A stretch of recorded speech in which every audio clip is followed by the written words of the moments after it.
Itulah Alkitab Tuhan yang pertama, perbintangan. Sehingga Anda diberitahu zaman apa yang sedang Anda hidupi. Yaitu adalah mempelai wanita spiritual ada di zodiak Leo. Amin. Misteri kedatangan Tuhan ketika ketujuh guru memperdengarkan suaranya. Bisa paham? Mengerti? Kemudian Alkitab yang kedua adalah piramida. Amin. Dan Nabi katakan, batu utama turun. Bicara bangunan, bicara arsitektur. Dan batu utama adalah kasih agape. Kristus sendiri, meterai ketujuh, disingkapkan. Ketujuh guru memperdengarkan suaranya. Ada amin? Ya. Itulah Alkitab yang kedua. Dan dikatakan di meterai yang pertama. Di meterai yang pertama, di paragraf 283. Yesus, namanya di bumi adalah penebus. Yesus, itulah nama penebus. Di bumi, Yesus namanya. Ketika dia ada di bumi, dia adalah penebus. Itu benar. Tetapi ketika dia mengalahkan maut dan neraka, dan mengalahkan mereka, dan naik ke tempat yang tinggi, dia menerima nama yang baru.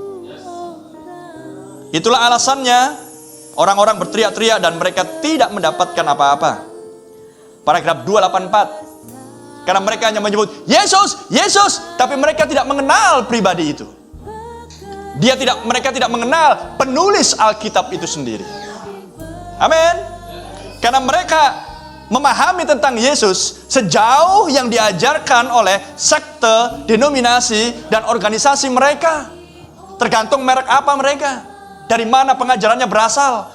Maka sejauh itu juga umat memahami tentang Yesus. Paham?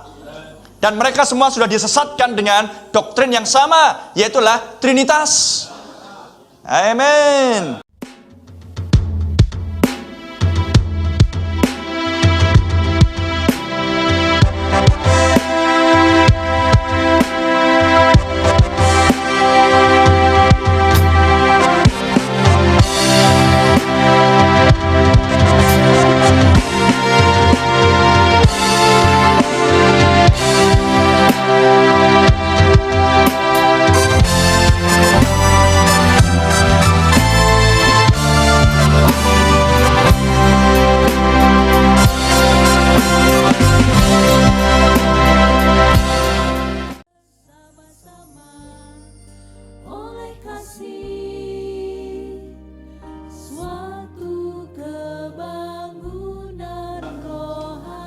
Yesus adalah nama dia sebagai penebus di bumi.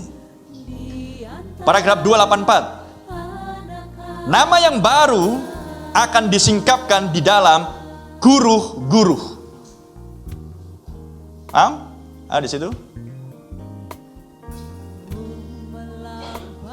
Ya, itu akan disingkapkan di dalam guru-guru.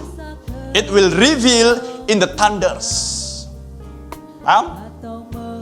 Dan ketujuh guru adalah pesan yang Tuhan nyatakan dengan dia turun dari sorga.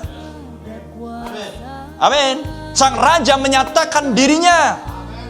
Dia menyingkapkan dirinya di bawah meterai ketujuh. Ada amin. Dan meterai ketujuh terdiri dari 3 rangkap misteri. Haleluya.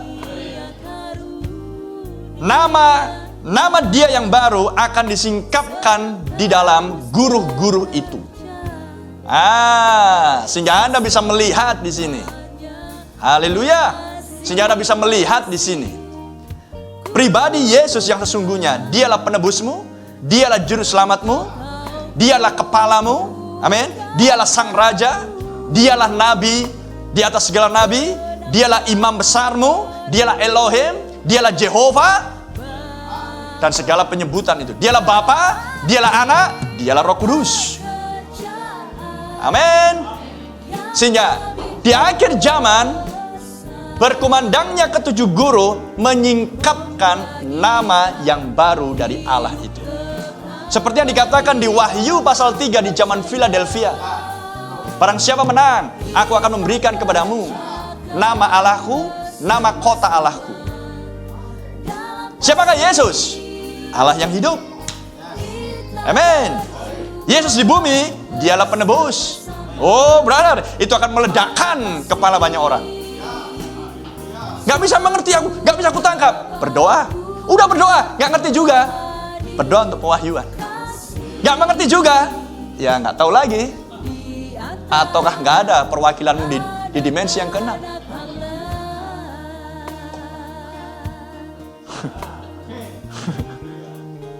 Kalau gak ada mau sampai mutar balik pontang panting, menyeberang samudra, melintas gunung, naik turun, gak akan bisa menangkap hal itu. Karena ini bukan intelektual. Amin. Ini bukan matematika 3 kali 4 sama dengan 12. Tapi inilah sederhana. Amin. Ini bukan sesuatu yang rumit. Karena kalau kita diajar sesuatu yang rumit, tak akan ada yang bisa memahami Allah. Amin. Nama dia yang baru akan disingkapkan di dalam guru-guru itu. Perhatikan misteri-misteri itu. Harus ada sesuatu untuk mengubahkan gereja ini. Harus ada sesuatu. Tak ada seorang pun yang tahu selain dirinya. Apa sesuatu yang bisa merubah gereja mempelai wanita?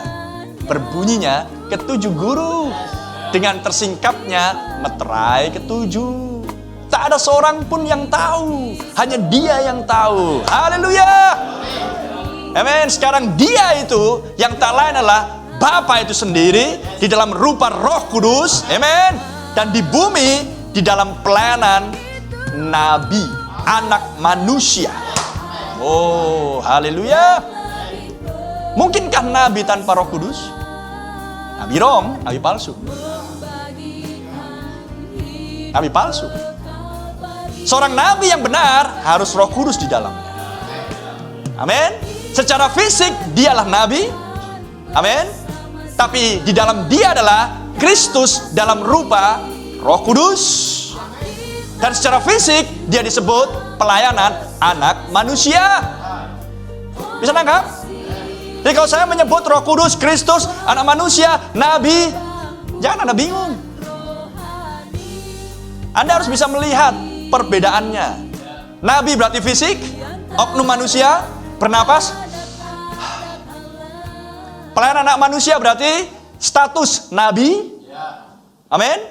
Dan kalau dia nabi yang benar, maka Roh Kudus Kristus Yesus di dalam rupa Roh Kudus di bumi ada di dalam nabi. Amin. Di dalam bentuk pelayanan anak manusia.